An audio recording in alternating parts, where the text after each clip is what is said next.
there. This is my commentary on Chapter 5 of Lila, An Inquiry into Morals by Robert M. Pirsig. So what's interesting about this book is it's another perspective and more information about how Phaedrus formulated his theory. And in this book, of course, it's called The Metaphysics of Quality. This is a short chapter, but it has some really important theoretical concepts at the end. And just like in Zen and the Art of Motorcycle Maintenance, he talks you through his discovery process. He talks you through the work he does to formulate his theory. And it's another, even though the subject matter is entirely different from Zen and the Art of Motorcycle Maintenance, it's another perspective of how he devised metaphysics where quality was the central reality. So Phaedrus, in the last chapter, we saw Phaedrus that he had given up trying to carry on Duesenberry's work on the Indians through traditional anthropology because he discovered the cultural immune system of anthropology, something that you see everywhere. You know, you see in every discipline. It's that club that people are in where you have the jargon, and if you don't fit into that club, they're not going to recognize your work. So he could never get published within the arena of traditional anthropology unless he played into the system, and he's not going to do that. Because remember, the point of the cultural immune system is to preserve the status quo. These people have invested a lot of time and money, and they're getting paid and everything. You're going to see this all the time. You could say this about the prevailing political parties. Anytime an organization it becomes very too stagnant and too rigid, their purpose is to perpetuate themselves. It's not for the improvement of mankind or anything. So this is what he's up against. But he thinks that because values, because this cultural immune system, because anthropology insists on being objective and will not integrate values, that values is in fact where he can get in, because it's so obvious that you have to integrate values into the study of man, because no one does anything if they're not motivated by something positive or negative. So that area that they're totally neglecting is the weak spot in the cultural immune system, and that's where he thinks it can get in. The key was values, he thought. That was I should say, I'm sorry, before I go on with this, he's starting to figure out that he's not going to be able to do this anthropological work. He's actually has to figure a way around it. So he's got to sort of dismantle this cultural immune system, and the values, the weak spot. The key was values, he thought. That was the weakest spot in the whole wall of cultural immunity to new ideas the anthropologists had built around themselves. Value was a term they had to use, but under Boas science, value does not really exist. And Phaedrus knew something about values. Before he had gone up into the mountains, he had written a whole book on values, quality. Quality was value. They were the same thing. That's an important statement. It's probably self-evident, but maybe not. I think that when we talk about metaphysics of quality in the future, and I talk about it on my channel, it's important to know that value and quality are interchangeable, even though they sort of don't really sound like the same thing. So here he's telling you that they're interchangeable. Now, there are anthropologists at this time, of the time of Boas, or shortly thereafter, in this period when he's working, which is the 50s and early 60s, that thinks that values should be included. And there's an anthropologist called Kluckhorn who actually writes a whole long book about values in anthropology. But the problem is, values are very difficult to measure in a science, and anthropology is a science. So Kluckhorn really doesn't have any way to go about it than to analyze them. There's no other way to really codify them, so they're able to be used in scientific studies. And so he tries to, that's the only way he can integrate them. So saying values matter doesn't, just because he's saying that values should be included in anthropology doesn't mean they're not going to be cut up and examined with the rational knife. And of course there's lots of pushback on him, even including these from other anthropologists who, from the standpoint within their cultural immune system, object to the vagueness of values as a measure. And with, the objections you'll read in the chapter are full of jargon, which Phaedrus says is indicative of a walled city. And I think that's something we need to remember in the modern world. When you hear a bunch of jargon, beware. You might not be dealing with something that's really as authoritative as you think it is. The attack made Phaedrus want to get in there and start arguing. Okay, remember when he wanted to go back to ancient Greece and start telling Plato what's what? So that's funny that he uses that line. The statement that values are vague and therefore shouldn't be used for primary classifications is not true. There's nothing vague about a value judgment. When a voter goes to the polling booth, he's making a value judgment. What's so vague about that? Isn't an election a cultural activity? What's so vague about the New York Stock Exchanges? Aren't values what they're dealing with? How about the U.S. Treasury? Who in this world is more specific than the Internal Revenue Service? As Cluckhorn kept saying, values are not the least vague when you're dealing with them in terms of actual experience. It's only when you bring back statements about them and try to integrate them into the overall jargon of anthropology that they become vague. So he was objecting to doing that, and he did a whole project on trying to integrate values, but it was very difficult to do because the only tools he had were the metaphysical tools of subject-object metaphysics. All he had was the rational life. And Phaedrus realizes you can't use the rational life. What has to happen is an entire shift in the way we see values rather than some kind of classification of them, which we see isn't working. And he says something like, every time you make some statement about every time you make some anthropological observation, it's become so cumbersome with this, foundational, this rational, objective foundation that you have to reiterate the whole structure underneath what you're talking about and make sure people know what you're talking about. And so it's extremely inefficient at this point. You can't get anywhere because you're forced to resolve arguments every step of the way about basic terms you're using. It's hard enough to talk about Indians alone without having to resolve a metaphysical dispute at the end of each sentence. Isn't that great? Sounds like academic papers we've all read.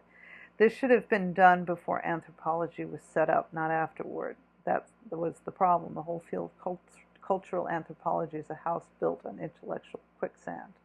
So imagine being Phaedrus and realizing this. It seems like an absolutely impossible project.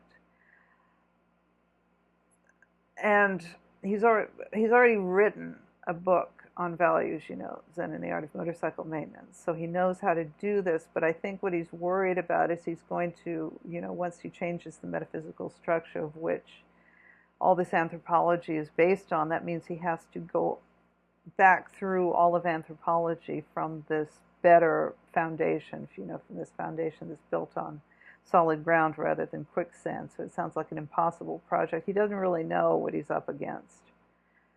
It's going to remind you of the same time where he discovered what quality was but didn't know how to present it academically. So it's a kind of terrifying thing to some extent. He wants to contrast white anthropology with Indian anthropology, and he has figured out the only way he can do this is by restructuring the metaphysics. And so here's a definition of metaphysics: that part of philosophy which deals with the nature and structure of reality. It asks such questions as, are the objects we perceive real or illusory? Does the external world exist apart from our consciousness of it? Is reality ultimately reducible to a single underlying substance? If so, is it essentially spiritual or material? Is the universe intelligible and orderly or incomprehensible and chaotic? So I think it's kind of nice to at least have a definition or a short paragraph on metaphysics so we know what we're talking about. Now, you and I understand, because we've both read Zen and the Art of Motorcycle Maintenance, probably, if you're looking at this, how profoundly useful metaphysics based on value is. I mean, I think he's convinced us. So you might be perplexed to discover, well, let's just say metaphysics is valuable, because once you understand the structure of reality, then you can layer your philosophy on that he comes to discover that a lot of philosophers do not like metaphysics, and there's two types in particular that don't, and that's the mystics and the logical positivists. And this makes sense because, remember in Zen and the Art of Motorcycle Maintenance, quality is neither mystical or rational, it's in its own category. And metaphysics, his metaphysics, is going to have to be a bridge between the two. So I want to include a paragraph on the mystics here since it's interesting, and since I think it's good for us to understand mysticism for a couple of reasons. One, in context of trying to understand Lila, and another because, as we discovered, we are so embedded in the subject-object, rationalistic, materialistic way of understanding that the opposite of that mysticism is probably part of the antidote. So we probably should be thinking about mysticism because it's probably going to help us overcome this stale metaphysics we're living in. The term mystic is sometimes confused with occult or supernatural and with magic and witchcraft, but in philosophy it has a different meaning. Some of the most honored philosophers in history have been mystics: Plotinus, Swedenborg, Loyola, Shankaracharya, and many others. They share a common belief that the fundamental nature of reality is outside language, that language splits things up into parts, while the true nature of reality is undivided. Zen, which is a mystic religion, argues that the illusion of dividedness can be overcome by meditation. The Native American Church argues that peyote can force feed a mystic understanding upon those who are normally resistant to it. So you see why I say this is important, because look at the interest in Eastern religions. There's really something missing. So there's a lot of interest in Buddhism, and these days in psychedelics. So we're actually hungering for something mystical in our experience that's been denied to us by the Western understanding of reality, which is scientific. The argument that the logical positivists have is that metaphysics is simply a collection of unprovable assertions that are unnecessary to the scientific observation of reality. And this is, of course, where we are roughly, which is, what I was just talking about. That's what most people think, pretty much. That if it's ephemeral and you can't measure it, it doesn't really exist. Maybe it's emergent. Who knows what it is? Now, the mystics say you can't describe reality with language, with metaphysics. Metaphysics is a restaurant where they give you 30,000 page menu and no food. Remember the map analogy in Zen and the Art of Motorcycle Maintenance. Map versus territory. So that's what the mystics' complaint is. So once you try to define reality, you've lost it. It's kind of like Tao, or quality for that matter. Both have books written about them. And you have to compromise to tell anyone anything in the world, because not everyone can learn mysticism from going to a Zen dojo and going through a bunch of mental and physical koans to get to the self that was there before your parents met. Most of us just have to operate in the world. A metaphysics must be divisible, definable, and knowable, or there isn't any metaphysics. Since a metaphysics is essentially a kind of dialectical definition, and since quality is essentially outside definition, that means that a metaphysics of quality is essentially a contradiction in terms, a logical absurdity. It would almost be like a mathematical definition of randomness.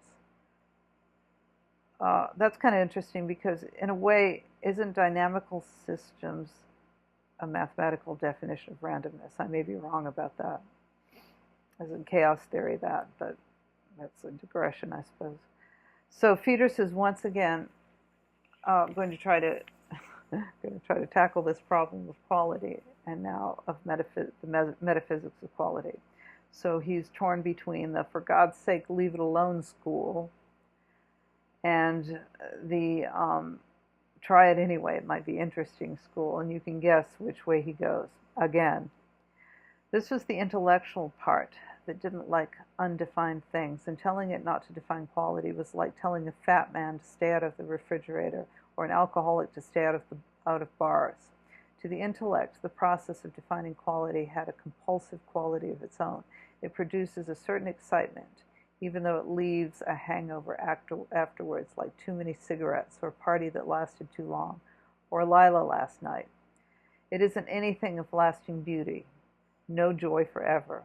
What would you call it? Degeneracy, he guessed. Writing metaphysics is, in the strictest mystic sense, a degenerate activity.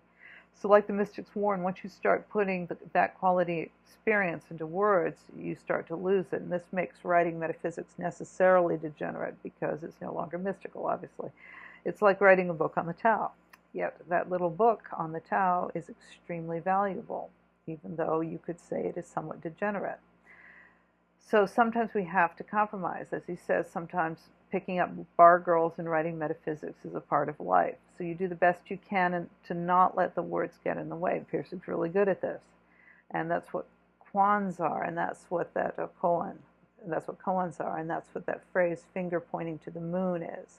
So what you need is a high quality pattern of understanding, such as a koan or such as the Tao Te Ching, that evokes with the minimal amount of semantic intrusions that quality experience. And I would say that using the novel form is partially the reason Pirsig did that, because he wants you to put you in a narrative in which you're feeling the progression of these theories of the metaphysics of quality. So when he tackles the logical positivists, he goes back to what he mentioned earlier, that values are not vague. They pass all the tests of empirical observation. And here is, I think, the single best passage for demonstrating that and also understanding what value really is. And remember where Jordan Peterson started with his theory of reality. Any person of any philosophic persuasion who sits on a hot stove will verify without any intellectual argument whatsoever that he is in an undeniably low-quality situation, that the value of his predicament is negative. This low quality is not just a vague, woolly-headed, crypto-religious, metaphysical abstraction. It is an experience. Remember, Peterson said that pain is where you have to start to construct a theory of reality because it's the one thing we can agree on. Now, I guess it sounds a little cynical compared to Pirsig because Pirsig's conception of quality begins with the good, the positive. But you can see the point. Pain is unanimous as a universal. Later, the person might generate some oaths to describe this low value, but the value will always come first, the oath second. So we think the low value comes from the stove, but remember that value is pre-intellectual, it's an event, it's a relationship. The value is between the stove and the oaths. Between the subject and the object lies the value. This value is more immediate, more directly sensed than any self or object to which it might later be assigned. It is more real than the stove. That the quality is low is absolutely certain. It is the primary empirical reality from which such things as stoves and heat, oaths and self are later intellectually constructed. The problem is we tend to assign value to subjects or objects, but this doesn't work at all. The value is in the relationship. So here's an important passage to understand how quality or value creates subjects and objects. You get all mixed up because values don't belong to either group. They are a separate category all their own. What the metaphysics of quality would do is take this separate category, quality, and show how it contains within itself both subjects and objects. The metaphysics of quality would show how things become enormously more coherent, fabulously more coherent when you start with an assumption that quality is the primary empirical reality of the world. That's exciting. We have a lot to look forward to if that's the case. So I hope that made sense, and I'll see you next time.